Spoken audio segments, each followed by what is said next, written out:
Football বিশ্বকাপের ফাইনালে আর্জেন্টিনার এমন লজ্জার রেকর্ড আগে কখনো দেখেনি বিশ্ব।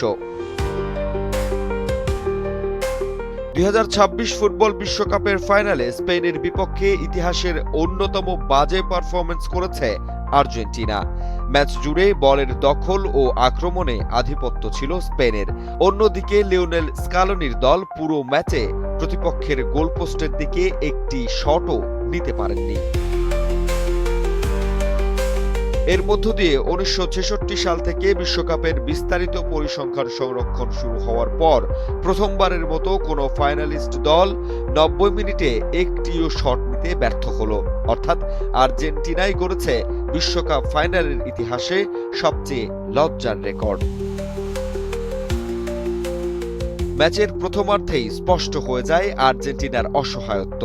মজুক বিরাট কারবার, জিতে নাও ফ্যামিলি কার, স্পোর্টস বাইক ছাড়াও লক্ষ লক্ষ নিশ্চিত গিফট। বিরতিতে যাওয়ার আগে দুই দলের মিলিয়ে শট ছিল মাত্র 3টি, আর 3টি নিয়েছিল স্পেন। আর্জেন্টিনা তখনও শট শূন্য।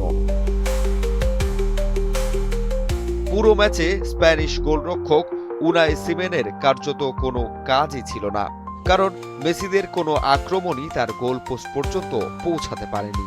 মজার বিষয় হলো, এর আগে নেতিবাচক রেকর্ডটিও ছিল আর্জেন্টিনার দখলে। 1990 সালের বিশ্বকাপ ফাইনালে পশ্চিম জার্মানির বিপক্ষে দিয়াগো মারাদোনার দল পুরো ম্যাচে মাত্র একটি শট নিতে পেরেছিল। সেই সময় সেটি ছিল সবচেয়ে কম শটের রেকর্ড। কিন্তু 36 বছর পর নিজেদের সেই রেকর্ডও ভেঙে দিল আর্জেন্টিনা। এবার তারা পুরো ম্যাচেই একটি শটও নিতে পারেনি। ফলে 2026 বিশ্বকাপ ফাইনাল ইতিহাসে শুধু স্পেনের শিরোপা জয়ের জন্যই নয়, আর্জেন্টিনার এই অবিশ্বাস্য ব্যর্থতার কারণেও স্মরণীয় হয়ে থাকবে। জাহিদ হাসান সাব্বির, বাংলা নিউজ 24।